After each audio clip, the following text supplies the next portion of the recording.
का प्रतिनिधित्व करता है। पिछले लगभग 2 दशकों में ब्रिक्स ने अनेक उपलब्धियां हासिल की हैं। मुझे विश्वास है कि आने वाले समय में यह संगठन वैश्विक चुनौतियों का सामना करने के लिए और अधिक प्रभावी माध्यम बनकर के उभरेगा। फ्रेंड्स, मैं न्यू डेवलपमेंट बैंक के अध्यक्ष हर एक्सेलेंसी दिल्मा रूसेफ का अभिनंदन करता हूं। प्रतिनिधित्व करता है। पिछले लगभग 2 दशकों में ब्रिक्स ने अनेक उपलब्धियां हासिल की हैं। मुझे विश्वास है कि आने वाले समय में यह संगठन वैश्विक चुनौतियों का सामना करने के लिए और अधिक प्रभावी माध्यम बनकर के उभरेगा। फ्रेंड्स, मैं न्यू डेवलपमेंट बैंक के अध्यक्ष हर एक्सेलेंसी दिल्मा रूसेफ का अभिनंदन करता हूं। पिछले 10 वर्षों में यह बैंक ग्लोबल साउथ के देशों के विकास के लिए महत्वपूर्ण विकल्प के रूप में उभर रहा है। भारत के गिफ्ट सिटी के साथ साथ अफ्रीका तथा रूस में रीजनल सेंटर्स के खुलने से इस बैंक की गतिविधियों को बल मिला है और लगभग $35 बिलियन के डेवलपमेंट प्रोजेक्ट्स सैंक्शन किए गए हैं। एनडीबी को डिमांड ड्रिवन सिद्धांत पर काम करते रहना चाहिए और बैंक का विस्तार करते हुए long term financial sustainability, healthy credit rating और मार्केट एक्सेस सुनिश्चित करने पर प्राथमिकता रहनी चाहिए। फ्रेंड्स, नए स्वरूप में ब्रिक्स $30 ट्रिलियन से भी ज्यादा बड़ी इकोनॉमी है। हमारे आर्थिक सहयोग को बढ़ाने में ब्रिक्स बिजनेस काउंसिल और ब्रिक्स विमेन बिजनेस अलायंस की विशेष भूमिका रही है। इस वर्ष ब्रिक्स के अंदर WTO reforms, trade facilitation in agriculture, resilient supply chains, ecommerce और स्पेशल इकोनॉमिक जोन को लेकर जो सहमति बनी है उससे हमारे आर्थिक सहयोग को बल मिलेगा। इन सब पहलों के बीच हमें स्मॉल और मीडियम स्केल इंडस्ट्री के हितों पर भी फोकस करना चाहिए। मुझे खुशी है कि 2021 में भारत की अध्यक्षता के दौरान प्रस्तावित ब्रिक्स स्टार्टअप फोरम इस वर्ष लॉन्च किया जाएगा।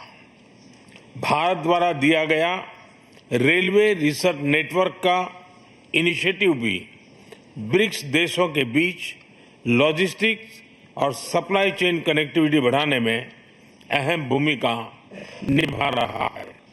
इस साल ब्रिक्स देशों में यूनिडो के साथ मिलकर इंडस्ट्री 4.0 के लिए स्किल्ड वर्कफोर्स तैयार करने पर बनी सहमति बहुत ही महत्वपूर्ण है। 2022 में लॉन्च किया गया ब्रिक्स वैक्सीन R&D सेंटर सभी देशों की स्वास्थ्य सुरक्षा बढ़ाने में मदद कर रहा है। हमें डिजिटल हेल्थ में भारत का सफल अनुभव ब्रिक्स पार्टनर्स के साथ साझा करने में खुशी होगी। फ्रेंड्स, क्लाइमेट चेंज हमारी साझी प्राथमिकता का विषय रहा है। रूस की अध्यक्षता में BRICS open carbon market partnership के लिए बनी सहमति का स्वागत करता है। भारत में भी green growth, climate resilient infrastructure और ग्रीन ट्रांजिशन पर विशेष रूप से बल दिया जा रहा है। International solar alliance, coalition for disaster resilient infrastructure, mission life यानी लाइफस्टाइल फॉर एनवायरमेंट, एक पेड़ मां के नाम जैसे इनिशिएटिव लिए गए हैं। पिछले वर्ष COP28 के दौरान हमने ग्रीन क्रेडिट जैसे महत्वपूर्ण पहल की शुरुआत की। मैं ब्रिक्स पार्टनर्स को इन इनिशिएटिव से जुड़ने के लिए आमंत्रित करता हूं। ब्रिक्स के सभी देशों में इंफ्रास्ट्रक्चर के निर्माण पर विशेष रूप से बल दिया जा रहा है।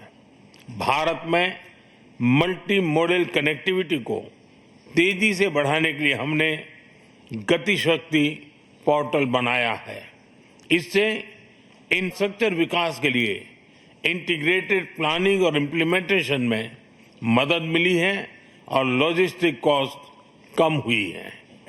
हमारे अनुभव आप सभी के साथ साझा करने में हमें खुशी होगी।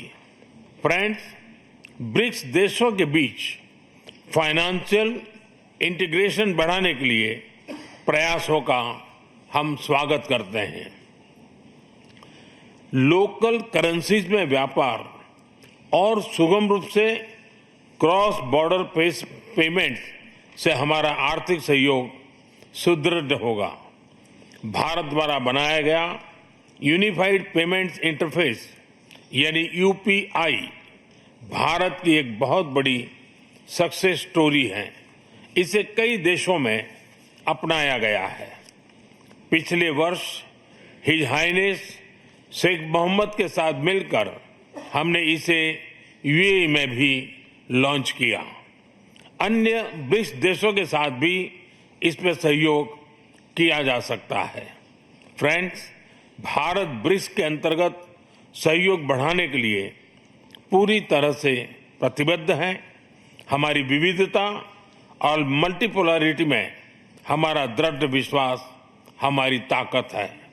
हमारी यही ताकत और मानवता में साझा विश्वास हमारी भावी पीढ़ी के समृद्ध और सशक्त भविष्य को सार्थक रूप देने में सहयोग होगा। आज की बहुत ही महत्वपूर्ण एवं उपयोगी चर्चाओं के लिए मैं सभी का आभार व्यक्त करता हूं। ब्रिक्स के अगले अध्यक्ष के रूप में मैं राष्ट्रपति लूला को हार्दिक शुभकामनाएं देता हूं। भारत आपकी ब्रिक्स अध्यक्षता की सफलता के लिए अपना पूरा सहयोग देगा। एक बार फिर राष्ट्रपति पुतिन और सभी लीडर्स का बहुत बहुत धन्यवाद। तो ब्रिक्स समिट में प्रधानमंत्री नरेंद्र मोदी की तरफ से ब्रिक्स जिस तरीके से सफल रहा है उसका जिक्र उन्होंने किया और भारत आखिर कैसे ब्रिक्स देशों के साथ आगे मिल बढ़कर जो विकास की परिकल्पना है उसे पूरा करने के लिए सशक्त तरीके से खड़ा है।